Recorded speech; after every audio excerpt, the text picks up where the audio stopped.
Hello guys, welcome to our channel power of movie lover and this is Venky. ఇది అల్లు అర్జున్ సినిమాలకే ఎందుకు జరుగుతుందో అర్థం కావట్లేదు. మన సంజయ్ థియేటర్లో జరిగిన సంఘటన ఇంకా ఎవరు మర్చిపోలేదు. మళ్ళీ అలాంటిదే జరిగే సీన్ తీసుకొచ్చారు ఆయన ఫ్యాన్స్. అప్పుడంటే పుష్ప 2 హైప్ ఉంది, జనాలు అనుకున్న దానికంటే ఎక్కువగా వచ్చారు. అల్లు అర్జున్ సడన్ ఎంట్రీ ఇవన్నీ చేరడంతో ఒక ప్రాణం అయితే పోవాల్సిన పరిస్థితి వచ్చింది. అయితే ఇప్పుడు రీ రిలీజ్ కి అది కూడా ఇన్నిసార్లు చూసేసిన సినిమాకి రేసు గుర్రం అనే పేరులో గుర్రం ఉందని చెప్పి థియేటర్ కి గుర్రాన్ని తీసుకెళ్లారు. పొరపాటునది అదుపు తప్పి ఎవరి మీదకైనా వెళ్ళిందంటే మరొక ప్రాణం పోయి ఉండేది. దయచేసి నెక్స్ట్ ఈ సినిమాకి కూడా ఇలా చేయొద్దు. మరీ ముఖ్యంగా రీ రిలీజెస్ కి. ఈ రీ రిలీజెస్ వల్ల హీరోలకి, డిస్ట్రిబ్యూటర్లకి, ప్రొడ్యూసర్లకి ఎవ్వరికీ లాభం లేదు. కాస్త చూసుకుని హ్యాండిల్ చేయండి. ఇక ఈ రోజు అప్డేట్స్ చూసుకుంటే dacoit business and bookings, recent సినిమాల బాక్సాఫీస్ రిపోర్ట్ ఇవన్నీ ఈ వీడియోలో మాట్లాడుకుందాం.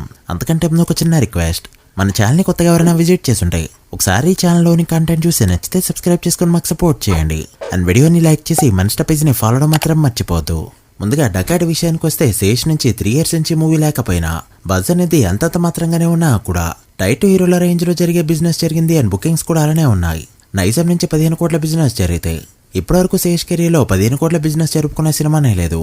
అలాంటిది ఈ సినిమా నైజాం నుంచి 7 కోట్లు, సీడెడ్ 2.5 కోట్లు, ఆంధ్రాలో 9.5 కోట్ల బిజినెస్ జరుపుకుంది. దాంతో తెలుగు స్టేట్స్ లో బిజినెస్ 19 కోట్లకి చేరుకోగా కర్ణాటక, రెస్ట్ ఆఫ్ ఇండియాలో 5 కోట్లు, ఓవర్సీస్ లో 6 కోట్ల వరకు బిజినెస్ జరుపుకున్నాయి ఈ ఫిలిం. బాలీవుడ్ గా జరుపుకున్న బిజినెస్ డబ్బుడ్ వర్షన్స్ తో కలిపి 30 కోట్లు టచ్ అయింది. తన ప్రీవియస్ సినిమాలు చూసుకుంటే 5 కోట్లు, 10 కోట్లు, 14 కోట్ల దగ్గర మాత్రమే బిజినెస్ లో జరిగేవి. బట్ ఈ మూవీ ఇప్పుడు 31 కోట్ల బ్రేక్ ఈవెన్ టార్గెట్ తో రాబోతుండగా 60 కోట్ల గ్రాస్ కొడితే ప్రాపర్ హిట్ గా చెప్పొచ్చు. ఈ సినిమాలో ఇంటర్వెల్ అండ్ ప్రీ క్లైమాక్స్ చాలా బాగా వచ్చాయని చెప్తున్నారు. నేనే లేదు ఏ టైం షో, సో ఆఫ్టర్నూన్ లో రేపైతే రివ్యూ వచ్చేస్తుంది. So please wait for that. ఇక బుకింగ్స్ విషయానికి వస్తే ఈ మూవీ మార్నింగ్ కే 5 కోట్ల వరకు ప్రీసేల్ ని టచ్ చేయగా ఈ వీడియో చేసే టైంకి 6.5 కోట్ల రేంజ్ లో బుకింగ్స్ అయితే ఉన్నాయి. అండ్ ఫైనల్ ప్రీసేల్ 8 కోట్ల రేంజ్ లో కూడా ఉండొచ్చు. సో డే 1 మినిమం 15 కోట్ల గ్రాస్ తో ఓపెన్ అయ్యే ఛాన్సెస్ కనిపిస్తుండగా టాక్ బాగుంటే ఇది ఇంకా ఎక్కువైనా కూడా ఆశ్చర్యపోనవసరం లేదు.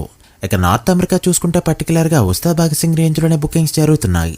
మేజర్ సినిమాకి యూఎస్ఏ ప్రీమియర్స్ లో 2,70,000 వరకు డాలర్స్ కలెక్ట్ చేస్తే ఈ సినిమా ప్రీసేల్ తోనే దాన్ని క్రాస్ చేసింది. ప్రస్తుతానికి ప్రీమియర్స్ చూస్తే 3,25,000 టార్గెట్ చేయగా అన్ని అనుకున్నట్టు జరిగితే 3,50,000 కూడా వెళ్ళొచ్చు. సో ప్రీమియర్స్ ప్లస్ డే 1 చూసుకుంటే ఉస్తాద్ భగత్ సింగ్ రేంజ్ లోనే నెంబర్ పడేలా కనిపిస్తుంది. దాన్ని దాటేసినా కూడా ఆశ్చర్యపోనవసరం లేదు. ఇక రాకాస బైకర్ విషయానికి వస్తే రాకాస మూవీ 47 లక్షల వరకు ఉన్న షేర్ ని తెలుగు స్టేట్స్ లో, 58 లక్షల వరకు షేర్ ని వరల్డ్ వైడ్ గా కలెక్ట్ చేసింది. అండ్ దాంతో కలెక్షన్స్ ఇలా ఉన్నాయి. నైజాం 3.2 కోట్లు, సీడెడ్ 75 లక్షలు, ఆంధ్ర నుంచి 2.5 కోట్ల వరకు షేర్ కలెక్ట్ చేయడంతో తెలుగు స్టేట్స్ లో షేర్ 6.4 కోట్లకి చేరుకోగా గ్రాస్ 11 కోట్లు దాటింది. ఇక కర్ణాటక, రెస్ట్ ఆఫ్ ఇండియా 66 లక్షలు, ఓవర్సీస్ లో 1.92 కోట్ల షేర్ కలెక్ట్ చేసిన ఈ ఫిలిం 6 days కి గాను టోటల్ వరల్డ్ గా కలెక్ట్ చేసిన షేర్ 9 కోట్లు దాటిపోగా గ్రాస్ 16.7 కోట్ల రేంజ్ లో ఉంది. ఈ movie world wide break even target 13.5 కోట్లు కావడంతో మరో 4.5 కోట్ల షేర్ ని కలెక్ట్ చేస్తే సినిమాని హిట్ గా చెప్పొచ్చు. సో ఖచ్చితంగా సినిమా హిట్ అయ్యే వెళ్ళబోతుంది. ఇక బైకర్ విషయానికి వస్తే నిన్న తెలుగు స్టేట్స్ లో 53 లక్షల వరకు షేర్, వరల్డ్ వైడ్ గా 69 లక్షల వరకు షేర్, 1,30,00,000 గ్రాస్ ని కలెక్ట్ చేయడంతో మరొకసారి గ్రోత్ చూపెట్టిందని చెప్పొచ్చు. అండ్ దాంతో కలెక్షన్స్ ఇలా ఉన్నాయి. నైజాం 3.7 కోట్లు, సీడెడ్ 57 లక్షలు, అండ్ ఆంధ్ర నుంచి 2 కోట్ల వరకు షేర్ కలెక్ట్ చేసింది. సో తెలుగు స్టేట్స్ లో షేర్ 6.3 కోట్లకి చేరుకోగా గ్రాస్ 11 కోట్లు దాటింది. ఇక కర్ణాటక, రెస్ట్ ఆఫ్ ఇండియా 93 లక్షలు, ఓవర్సీస్ లో 1.1 కోటి వరకు షేర్ కలెక్ట్ చేసిన బైకర్ ఫిలిం 6 days కి గాను టోటల్ వరల్డ్ గా కలెక్ట్ చేసిన షేర్ 8.3 కోట్లకి చేరుకోగా గ్రాస్ 15.6 కోట్ల రేంజ్ లో ఉంది. ఈ movie world wide break even target 22 కోట్లు కావడంతో మరో 13.6 కోట్ల షేర్ ని కలెక్ట్ చేస్తే తప్ప హిట్ అవ్వదు. సో ఈ వీకెండ్ కి 3.6 కోట్ల షేర్ ని కలెక్ట్ చేయగలిగిన మండే నుంచి టార్గెట్ 10 కోట్లు అయితే ఉంటుంది. చూడాలి మూవీ ఎంతవరకు రికవరీ చేస్తుందో. ఇక రేస్ గుర్రం రీ రిలీజ్ విషయానికి వస్తే టీం సంబంధించిన వాళ్ళు 3.35 కోట్ల వరకు పోస్టర్ అయితే రిలీజ్ చేశారు. బట్ రియాలిటీ చూస్తే 1 కోటి వరకు డిఫరెన్స్ అయితే ఉంది. ఆంధ్రలో 1.18 కోట్ల గ్రాస్ కలెక్ట్ చేయగా తెలంగాణలో 1.16 కోట్ల వరకు గ్రాస్ కలెక్ట్ చేసింది. సో తెలుగు స్టేట్స్ వరకు 2.34 కోట్ల వరకు గ్రాస్ కలెక్ట్ చేసింది ఈ సినిమా.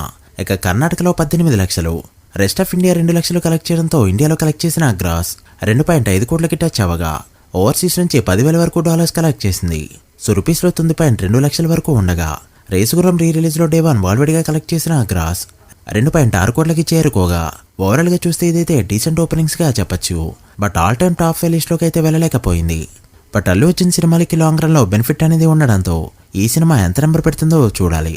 మీరెంత ఎక్స్పెక్ట్ చేస్తున్నారో కామెంట్ చేయండి. So guys that the video. ఇవి ఇప్పటివరకు interesting updates. Dacoit and LIK day 1 ఎంత నెంబర్స్ పెట్టచ్చు అనుకుంటున్నారో కామెంట్ చేసి వీడియో నచ్చితే లైక్ చేసి మీ ఫ్రెండ్స్ 5 మెంబర్స్ కి షేర్ చేయండి. మరొక ఇంట్రెస్టింగ్ వీడియోతో మళ్ళీ కలుద్దాం. అప్పటి వరకు signing off. Power of movie lover. Thank you.